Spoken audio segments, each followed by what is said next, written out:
Assalamualaikum teman-teman. Baiklah, di sini kami akan menjelaskan mengenai nazir sebagai pengelola tanah wakaf. Baiklah, di sini masuk di pembahasan mengenai pengertian nazir. Nazir berasal dari kata kerja bahasa Arab nazaro yang zuruna nazaron, yang mempunyai arti menjaga, memelihara, mengelola, dan mengawasi. Dan adapun nazir adalah isim fa'il dari kata nazir yang kemudian dapat diartikan dalam bahasa Indonesia dengan pengawas atau penjaga. Jadi nazir adalah orang yang diberi tugas untuk mengelola wakaf. Secara istilah, nazir adalah orang atau sekelompok orang dan badan hukum yang diserahi tugas oleh wakif orang yang berwakaf mengelola wakaf. Baiklah, selanjutnya di sini ada syarat-syarat nazir. Yang pertama yaitu syarat moral. Yang pertama yaitu paham tentang hukum wakaf dan zis baik dalam tinjauan syariah maupun perundang-undangan negara Republik Indonesia. Dan yang kedua yaitu jujur, amanah, adil, dan ihsan, sehingga dapat dipercaya dalam proses pengelolaan dan pentasarufan kepada sasaran wakaf. Dan yang ketiga, tahan godaan, terutama menyangkut perkembangan usaha. Dan yang keempat, pilihan, sungguh-sungguh dan suka tantangan. Dan yang kelima, punya kecerdasan baik emosional maupun spiritual. Dan selanjutnya yaitu syarat manajemen. Yang pertama yaitu mempunyai kapasitas dan kapabilitas yang baik dalam leadership. Dan yang kedua yaitu visioner. Dan yang ketiga yaitu mempunyai kecerdasan yang baik secara intelektual, sosial, dan pemberdayaan. Dan yang keempat yaitu profesional dalam bidang pengelolaan harta.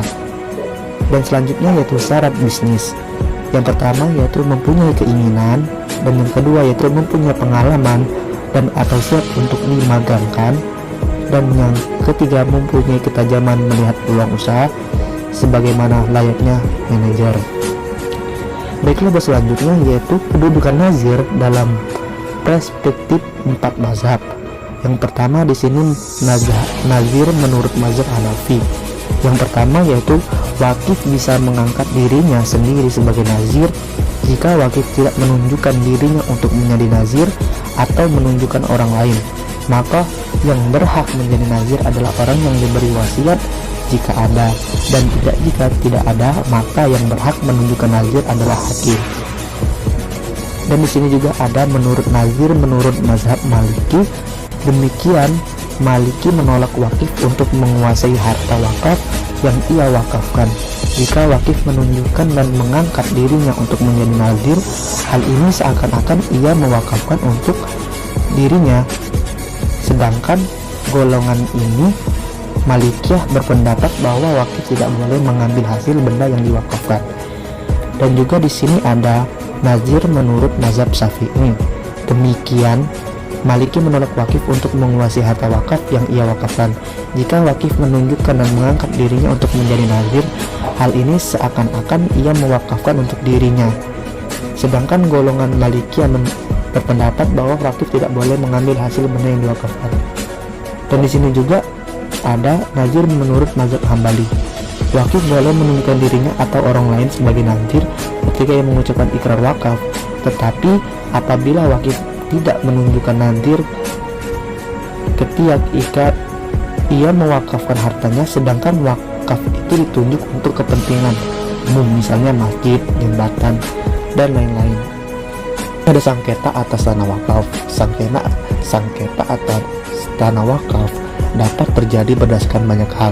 Beberapa sebab yang mengakibatkan lahirnya sengketa atas tanah wakaf adalah sebagai berikut. Yang pertama, sengketa nazir dengan ahli waris. Sengketa nazir dengan ahli waris dapat terjadi biasanya disebabkan karena dalam praktik wakaf di Indonesia adalah dimintanya kembali tanah wakaf oleh ahli waris wakif. Sering didengar dan dilihat adanya tanah wakaf yang diminta kembali oleh ahli waris wakif setelah wakif tersebut meninggal dunia. Dan yang kedua, sengketa antar nazir. Sengketa antar nazir dapat terjadi berdasarkan beberapa sebab. Antara lain dapat disebabkan karena tanah wakaf tersebut sudah produktif dan telah memiliki nilai ekonomis sehingga pembuat para nazir tersebut ingin menguasai manfaat dari tanah wakaf. Di sini juga ada surat yang mengenai wakaf yang berbunyi A'udzubillahi minasyaitonirrajim. Bismillahirrahmanirrahim.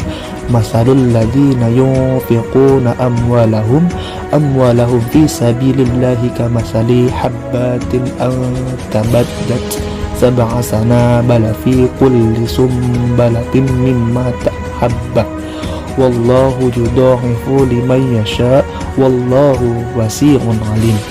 Yang artinya perumpamaan orang yang menginfakkan hartanya di jalan Allah seperti butir biji yang menumbuhkan 7 tangkai. Pada setiap tangkai ada 100 biji. Allah melipat gandakan bagi siapa yang dia kehendaki, dan Allah maha luas maha mengetahui.